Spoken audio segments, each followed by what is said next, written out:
Selamat datang di mata kuliah Teknologi Pangan semester 4. Pada sesi pembelajaran ini, kita akan membahas topik yang sangat penting dalam ilmu gizi dan industri pangan, pemanfaatan bahan tambahan makanan, atau yang kita singkat sebagai BTM. BTM mencakup 4 kelompok utama yang akan kita pelajari secara mendalam, yaitu flavor atau perisa, pengawet, antioksidan, dan bahan pembantu pengolahan.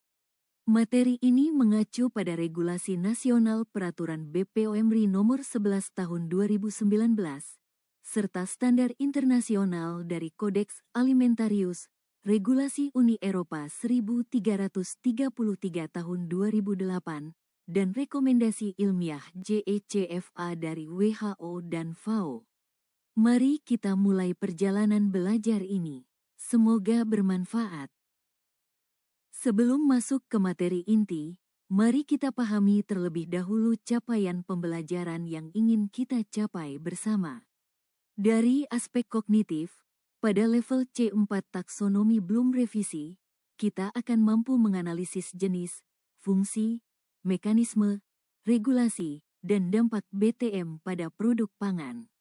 Dari aspek afektif, pada level A2, kita diharapkan mampu menanggapi isu keamanan, legalitas, dan etika penggunaan BTM berdasarkan regulasi BPOM dan standar kodeks. Dan dari aspek psikomotor, level P2, kita akan mampu mengimplementasikan formulasi BTM yang tepat dalam pengembangan produk pangan. Adapun peta materi perkuliahan ini terdiri dari 6 topik utama, dimulai dari pendahuluan dan regulasi, lalu flavor, kemudian pengawet, antioksidan, bahan pembantu pengolahan, dan diakhiri dengan studi kasus formulasi yang terintegrasi.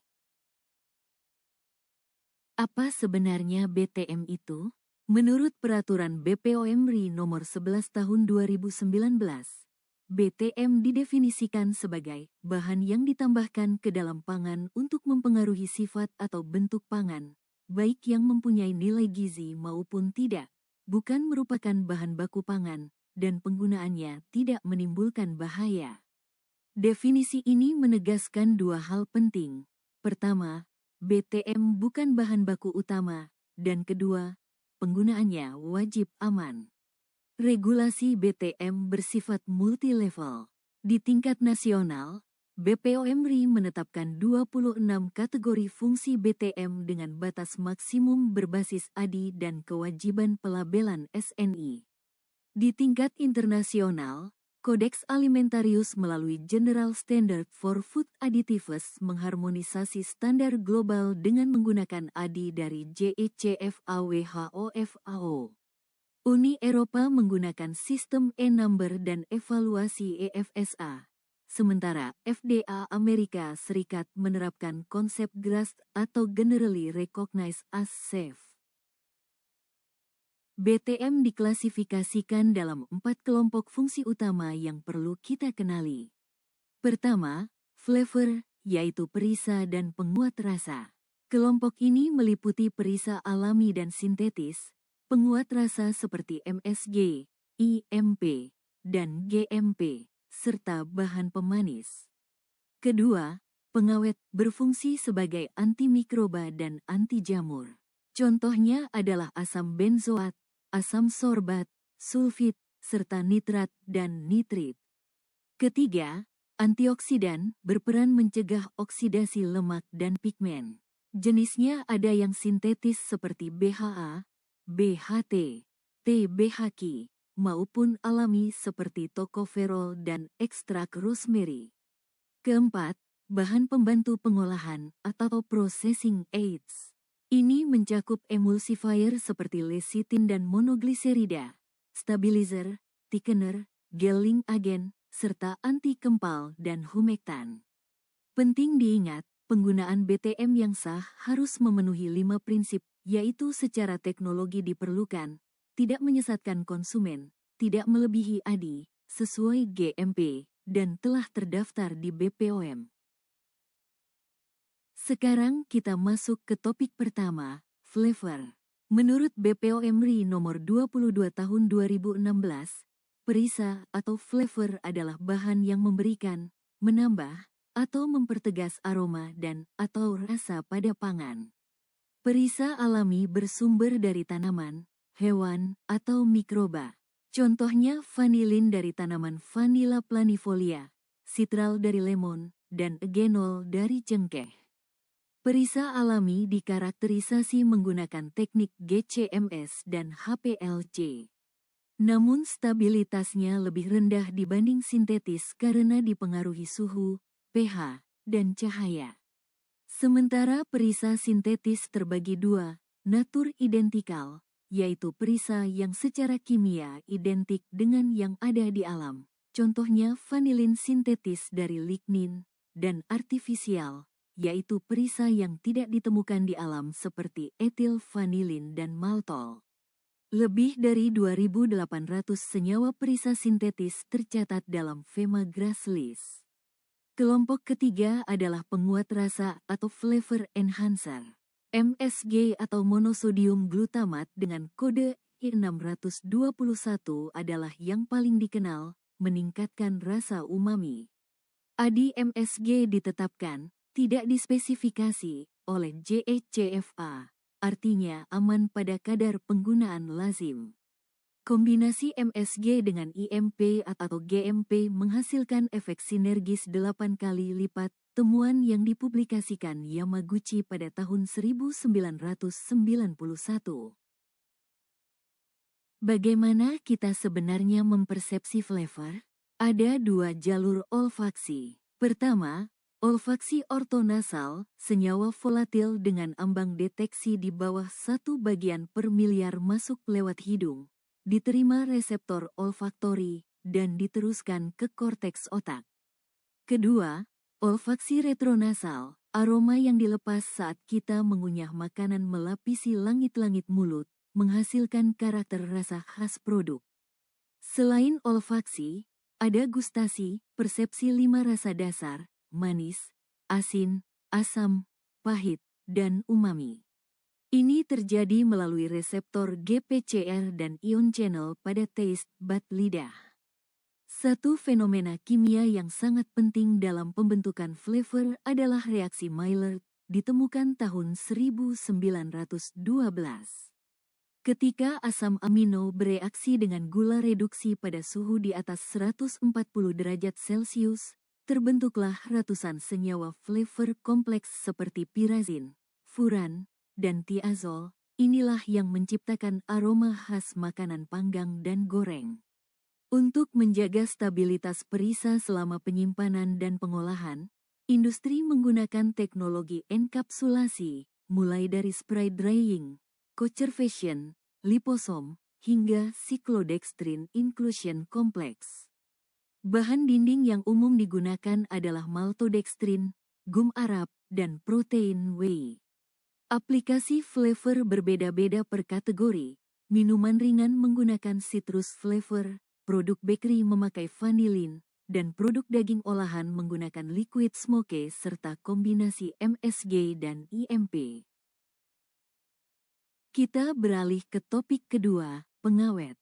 Pengawet adalah BTM yang mencegah atau menghambat pertumbuhan mikroba, bakteri, kapang, dan hamir, sehingga memperpanjang umur simpan pangan. Ada 4 mekanisme utama bagaimana pengawet bekerja melawan mikroba. Mekanisme pertama adalah gangguan membran sel. Sorbat dan benzoat dapat menembus membran lipofilik mikroba pada kondisi pH rendah, menyebabkan depolarisasi dan kebocoran ion. Mekanisme kedua adalah inhibisi enzim. Sulfit atau SO2 bereaksi dengan gugus SH pada enzim glikolisis, sehingga menghambat metabolisme sel mikroba. Mekanisme ketiga adalah penurunan pH intrasel.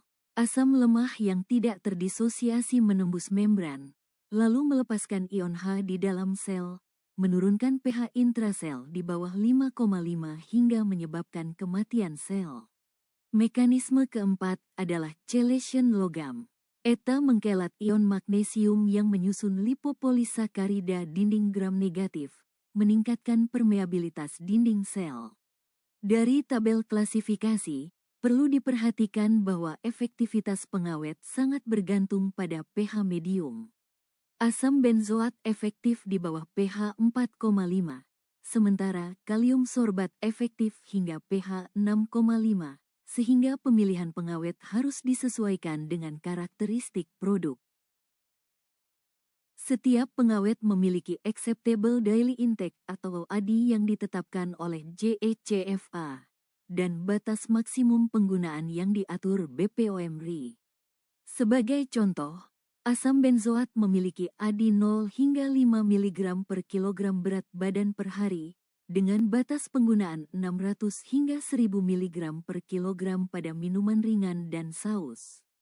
Kalium sorbat memiliki ADI yang lebih longgar, yaitu 0 hingga 25 mg per kilogram BB hari, dengan batas penggunaan hingga 3000 mg per kilogram pada keju dan produk bakery. Yang perlu kita perhatikan secara kritis adalah 3 isu keamanan utama terkait pengawet. Isu pertama adalah nitrosamin. Nitrit dalam kondisi tertentu dapat bereaksi dengan amina sekunder membentuk nitrosamin yang bersifat karsinogenik, dikategorikan IARC sebagai grup 2A. Solusinya adalah penambahan asam askorbat sebagai inhibitor reaksi tersebut. Isu kedua adalah pembentukan benzena. Kombinasi benzoat dengan asam askorbat yang terpapar panas atau sinar UV dapat menghasilkan benzena. FDA menetapkan batas 5 bagian per miliar untuk benzena dalam minuman. Isu ketiga berasal dari studi McCann tahun 2007 di Southampton, yang menemukan kaitan antara kombinasi benzoat dan pewarna tartrazin dengan hiperaktivitas pada anak. Meskipun EFSA tidak mengkonfirmasi kausalitasnya, Uni Eropa tetap mewajibkan label peringatan. Ini menunjukkan betapa penting peran ahli gizi sebagai komunikator risiko yang berbasis ilmu pengetahuan. Topik ketiga adalah antioksidan pangan. Antioksidan pangan adalah senyawa yang menghambat atau memperlambat reaksi oksidasi lipid, pigmen, dan vitamin dalam pangan, sehingga mencegah ketengikan, off flavor, perubahan warna, dan penurunan nilai gizi. Untuk memahami cara kerja antioksidan, kita perlu memahami dulu proses oksidasi lipid yang terjadi dalam 3 tahap. Inisiasi terjadi ketika asam lemak bereaksi dengan oksigen yang dipicu cahaya, panas, atau logam, menghasilkan radikal bebas lipid. Propagasi adalah tahap paling berbahaya. Radikal bebas bereaksi dengan oksigen membentuk radikal peroksil, yang kemudian menyerang molekul lemak lain secara berantai. Semakin lama, semakin banyak molekul lemak yang rusak. Terminasi terjadi ketika 2 radikal bertemu membentuk produk stabil. Namun sebelum ini, produk sekunder seperti aldehida dan keton sudah terbentuk, yang bertanggung jawab atas bau tengik. Antioksidan bekerja dengan 3 strategi berbeda. Primary antioksidan atau rantai pemutus seperti BHA, BHT, tokoferol, mendonorkan atom hidrogen kepada radikal, menghentikan propagasi. Sekundari antioksidan atau pencegah seperti ETA dan asam askorbat, menghambat inisiasi. Dan sinergis seperti lecitin, meregenerasi antioksidan primer yang sudah teroksidasi. Mari kita bandingkan antioksidan sintetis dan alami secara langsung. Dari tabel, terlihat bahwa BHA, BHT, dan TBHQ memiliki ADI yang relatif rendah, antara 0,3 hingga 0,7 mg per kilogram berat badan dengan batas maksimum 200 ppm. Ketiganya larut dalam lemak dan memiliki stabilitas termal yang baik. Namun tren pasar menunjukkan penurunan penerimaan terhadap ketiga antioksidan sintetis ini karena gerakan clean label. Sebaliknya, tokoferol dan ekstrak rosemary mengalami kenaikan permintaan yang signifikan. Data pasar dari Markets and Markets tahun 2022 menunjukkan bahwa permintaan global antioksidan alami tumbuh dengan CAGR 6,5% selama periode 2022 hingga 2027. Pemain utama dalam kategori antioksidan alami adalah ekstrak teh hijau dengan EGCG-nya, astaxanthin dari mikroalga, quercetin dari sayuran dan buah, antosianin dari buah beri, serta asam rosmarinat dari rosemary. Ini membuka peluang besar bagi inovasi produk pangan fungsional dan nutraseutikal berbasis bahan alami Indonesia. Kita masuk ke kelompok keempat, bahan pembantu pengolahan, dimulai dari emulsifier. Emulsifier adalah surfaktan amfifilik, artinya memiliki bagian yang suka air dan bagian yang suka lemak, yang menstabilkan sistem emulsi dengan membentuk lapisan antarmuka yang mencegah tetes minyak bergabung kembali. Kunci pemilihan emulsifier adalah nilai HLB atau hydrophilic lipophilic balance. Emulsifier dengan HLB rendah, antara 1 hingga 4, digunakan untuk membuat emulsi air dalam minyak, seperti pada margarin. Emulsifier dengan HLB tinggi, antara 8 hingga 16, digunakan untuk emulsi minyak dalam air, seperti pada susu dan saus.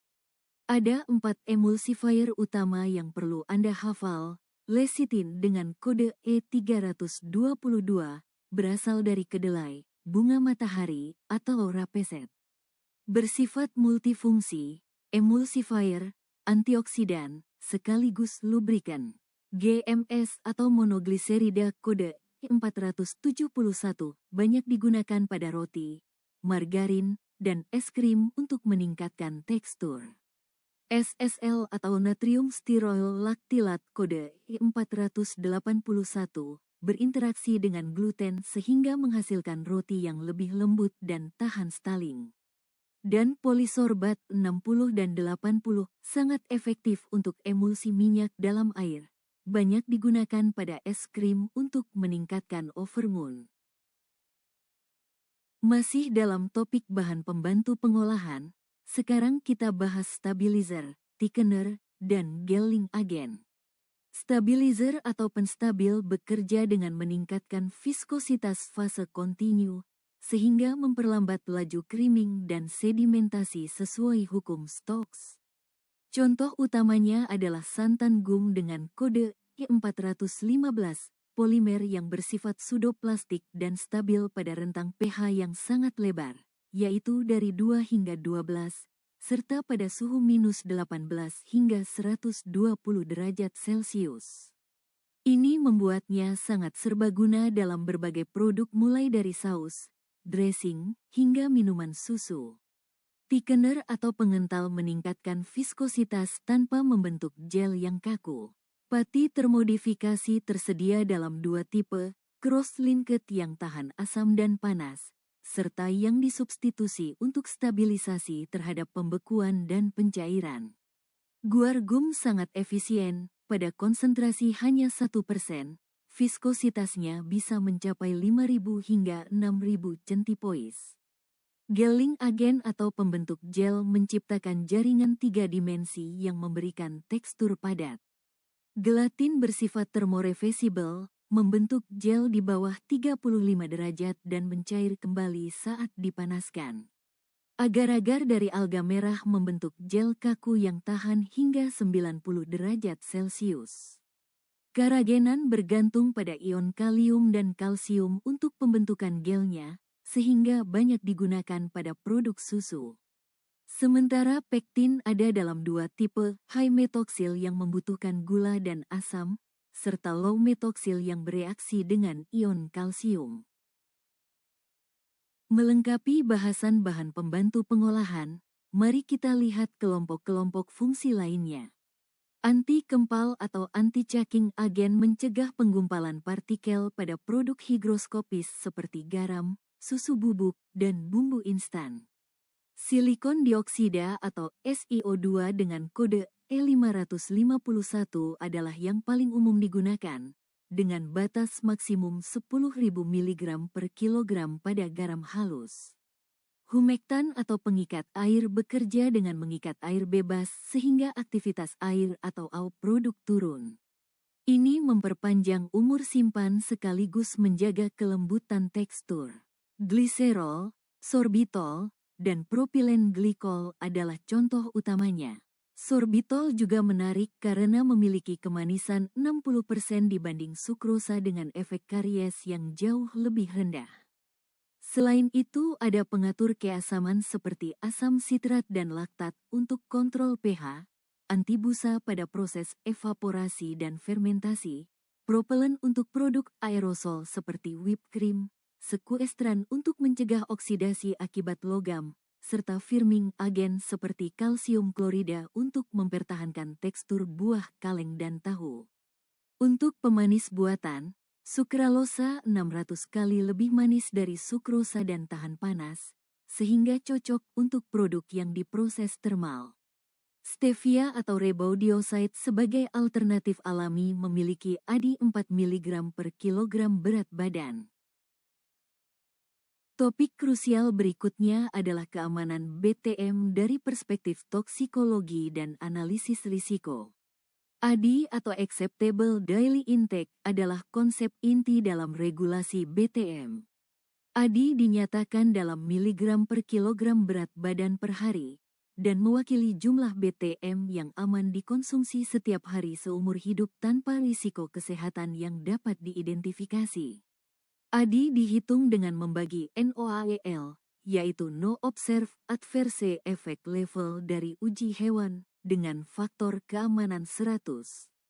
Faktor 100 ini terdiri dari faktor 10 untuk variasi antar spesies, dan faktor 10 lagi untuk variasi antar individu manusia.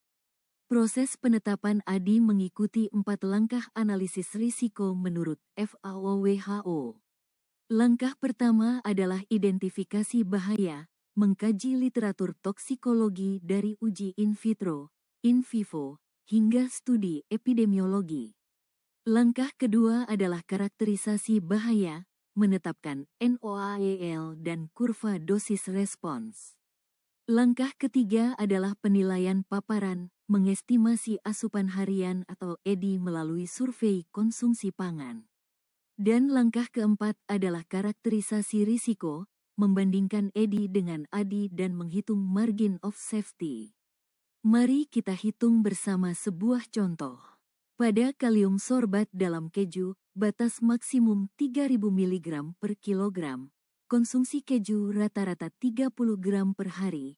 Berat badan dewasa Indonesia 58 kg. EDI yang dihitung adalah 3000 dikalikan 0,03 kg dibagi 58 kg. Hasilnya 1,55 mg per per hari. Dengan ADI kalium sorbat sebesar 25, maka margin of safety-nya adalah 16,1, jauh di atas 1, sehingga dinyatakan aman. Bagaimana seorang ahli gizi atau teknolog pangan seharusnya melakukan formulasi BTM yang sistematis dan bertanggung jawab? Ada 5 tahap yang perlu dilalui.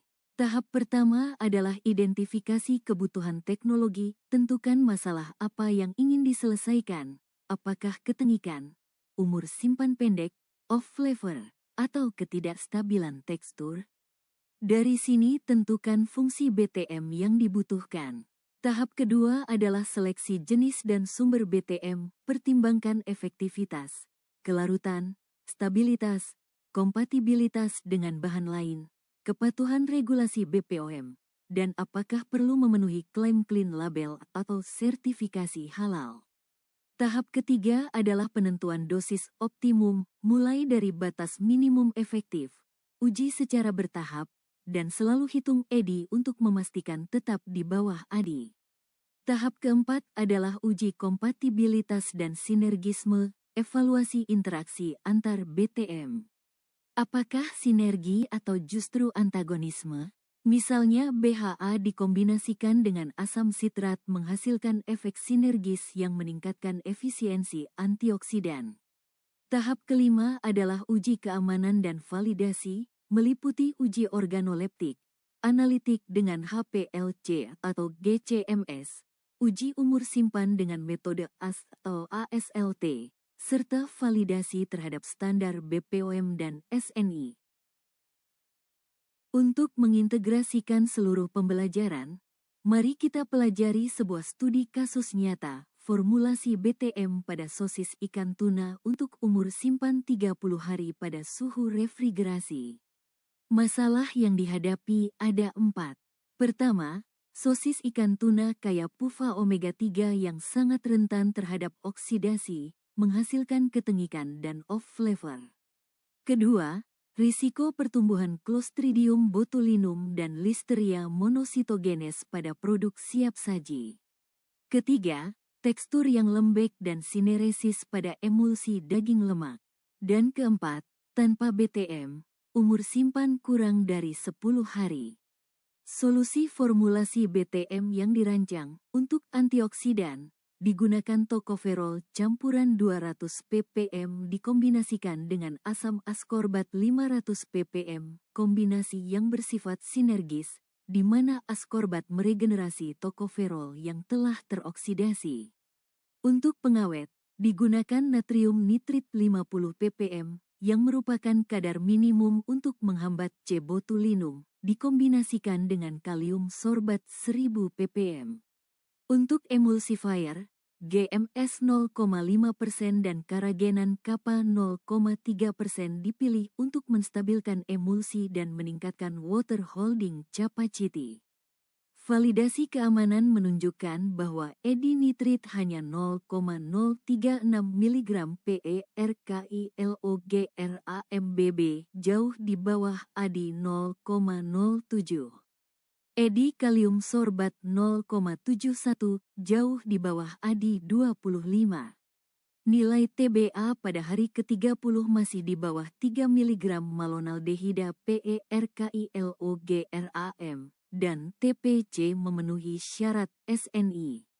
Dari studi kasus ini kita belajar bahwa penggunaan nitrit bukan sekadar menambahkan bahan kimia, ini adalah pilihan ilmiah berbasis bukti untuk mencegah botulisme, ancaman nyata terhadap kesehatan publik.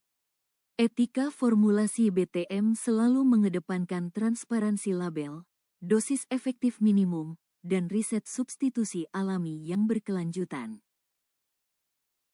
Sekarang mari kita tengok cakrawala masa depan BTM, 4 tren utama yang mendominasi periode 2020 hingga 2025. Pertama, gerakan Clean Label. Survei Nielsen tahun 2022 menunjukkan semakin banyak konsumen memilih produk dengan label tanpa pengawet buatan dan alami. Ini mendorong reformulasi masif di industri. BHA dan BHT digantikan ekstrak rosemary dan vitamin E, sementara benzoat digantikan laktat dan asetat. Tantangannya nyata, stabilitas lebih rendah dan biaya produksi lebih tinggi. Kedua, biopreservatives dan fermentasi. Bakteriosin seperti nisin dan pediocin, peptida antimikroba yang dihasilkan bakteri asam laktat, kini diakui sebagai GRAS oleh FDA.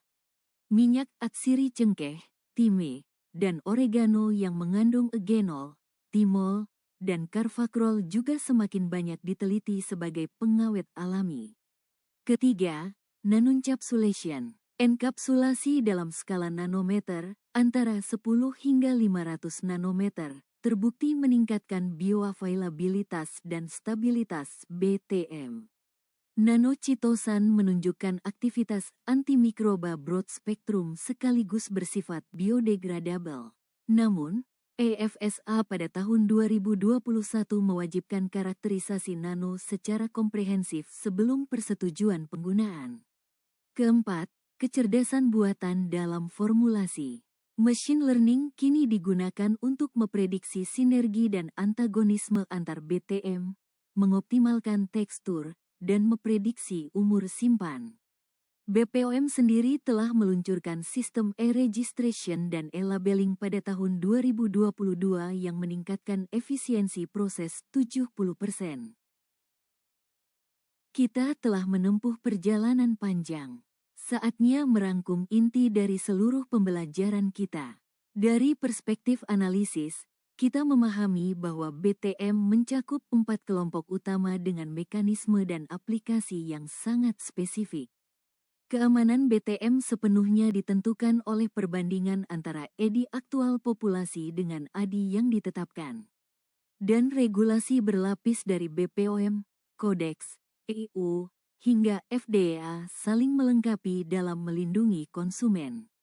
Dari perspektif sikap, kita perlu memahami bahwa penggunaan BTM sintetis bukan selalu buruk. Ini adalah keputusan berbasis analisis risiko manfaat yang ilmiah. Tren clean label adalah tren yang sah dan perlu direspons, namun harus diimbangi dengan bukti ilmiah yang kuat tentang efektivitas alternatif alaminya. Dan sebagai ahli gizi, kita memiliki tanggung jawab moral untuk menjadi komunikator risiko yang jujur. Dari perspektif implementasi, 3 hal yang harus selalu diingat. Pertama, selalu ikuti alur sistematis formulasi BTM. Kedua, hitung EDI dan bandingkan dengan ADI sebelum menetapkan dosis apapun. Dan ketiga, dokumentasikan formulasi secara lengkap, nama BTM, kode EBPOM, fungsi, dosis, dan justifikasi ilmiahnya. Seluruh materi yang kita pelajari hari ini berpijak pada referensi ilmiah dan regulasi yang dapat dipertanggungjawabkan.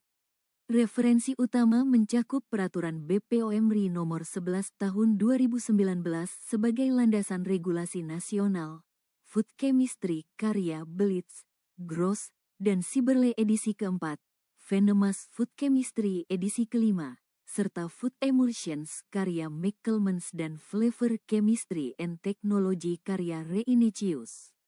Untuk standar internasional, kita mengacu pada Kodeks STAN 192-1995 yang terus diperbarui, Regulasi EU 1333/2008, serta laporan resmi JECFA WHO tahun 2020. Semua referensi tersebut tercantum lengkap pada slide ini dan dapat Anda akses secara mandiri untuk pendalaman lebih lanjut. Kita telah menyelesaikan seluruh materi pemanfaatan bahan tambahan makanan dalam teknologi pangan. Mari kita tutup dengan 4 pesan kunci yang perlu selalu Anda pegang sebagai calon ahli gizi. Pertama, BTM adalah alat teknologi pangan yang ilmiah dan teregulasi, bukan ancaman yang harus dihindari begitu saja. Kedua, penggunaannya wajib berbasis ADI, regulasi BPOM, dan pendekatan evidence-based yang kuat. Ketiga, sebagai ahli gizi, Anda bertanggung jawab menganalisis, merespons, dan mengimplementasikan BTM secara tepat dalam konteks profesi. Keempat, inovasi clean label dan biopreservatives adalah arah masa depan industri pangan yang harus Anda kuasai sejak sekarang.